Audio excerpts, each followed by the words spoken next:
ఖమ్మం జిల్లా తిరుమలాయపాలెం ఎస్టీ బాలుర వసతి గృహంలో డైట్ మెనూను మంత్రి పొంగులేటి శ్రీనివాసరెడ్డి ప్రారంభించారు. ఈ క్రమంలో విద్యార్థులతో కలిసి మంత్రి భోజనం చేశారు.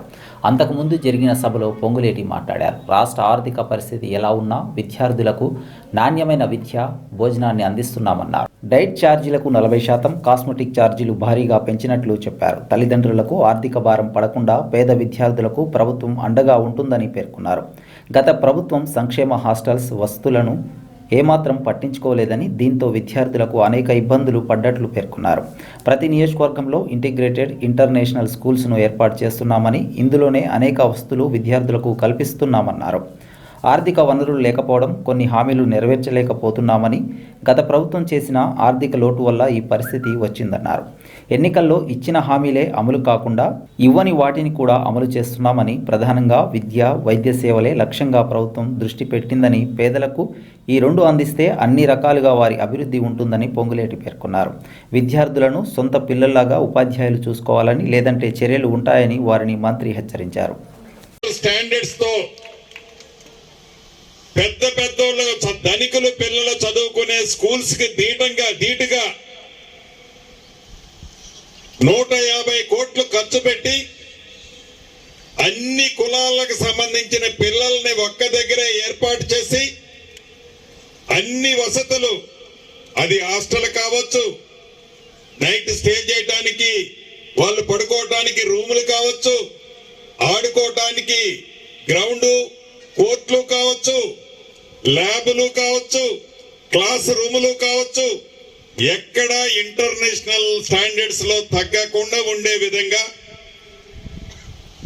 సుమారు 3,000 మంది పిల్లలు అకామిడేటెడ్ చేసే విధంగా ప్రతి నియోజకవర్గానికి 22 నుంచి 25 ఎకరాలతో అద్భుతమైన స్కూల్స్ మన ఇందిరమ్మ ప్రభుత్వంలో ఈ మధ్యనే శంకుస్థాపన చేసుకున్నాం.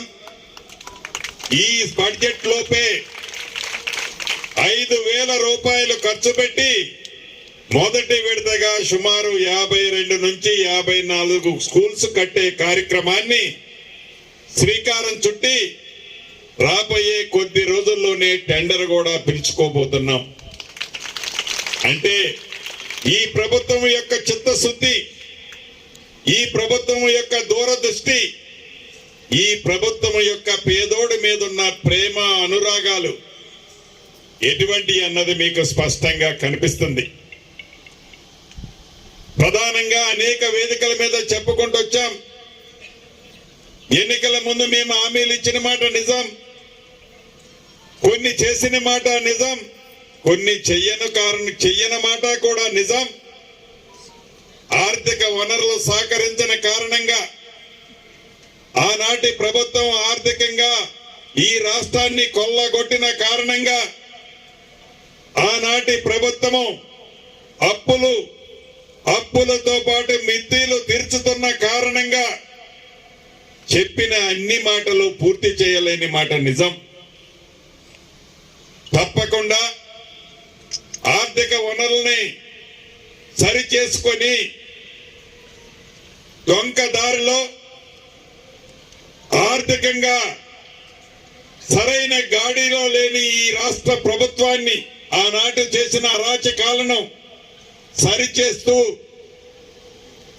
అభివృద్ధిని, సంక్షేమాన్ని రెండు కళ్ళలా చూస్తూ పేదోళ్ళకి పెద్దపీట వేస్తూ పేదోళ్ల శ్రేయస్సు కోసమే ఇందిరమ్మ ప్రభుత్వం ఉంది అనే విధంగా అనేక అభివృద్ధి, సంక్షేమ కార్యక్రమాలు మన ఇందిరమ్మ ప్రభుత్వంలో ఈనాడు చేసుకుంటున్నాం.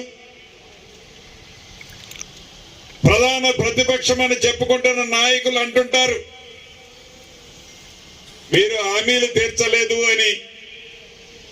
వాళ్ళకి ఏదైతే పేదోడు పిల్లలకి ఈనాడు ఈ ప్రభుత్వం చేస్తుందో ఇది ఎన్నికల హామీ కాదు.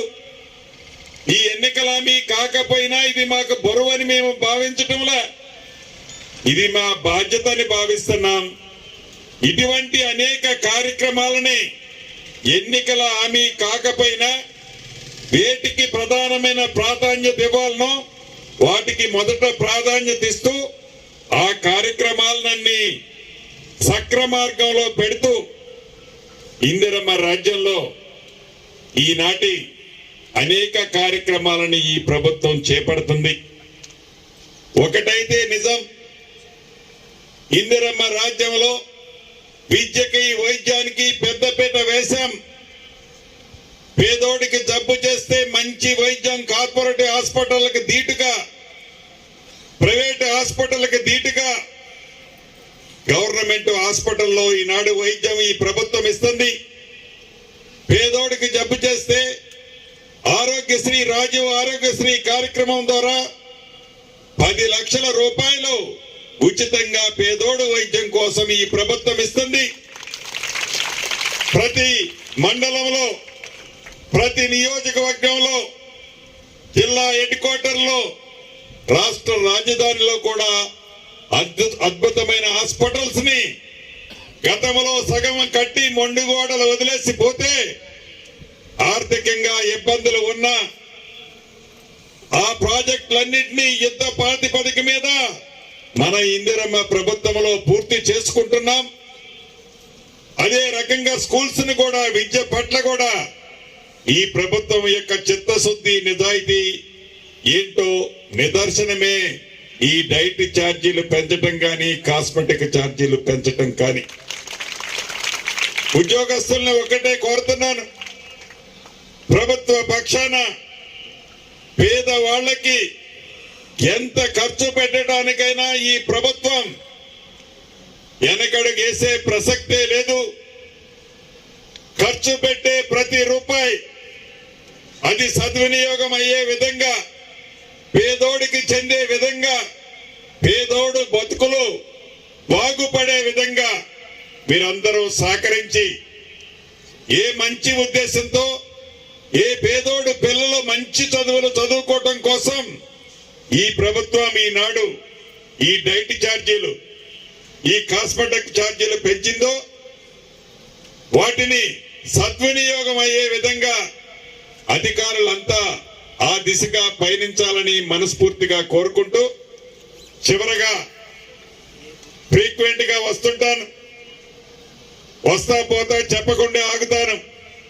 దయచేసి ప్రిన్సిపాల్ గారు కానీ, మిగతా టీం కానీ పిల్లల విషయంలో మీ ఆ పిల్లల్ని అన్ని రకాలుగా మీరు శ్రద్ధ చూపించాలని ఈ వేదిక ద్వారా అధికారుల్ని ఆదేశిస్తూ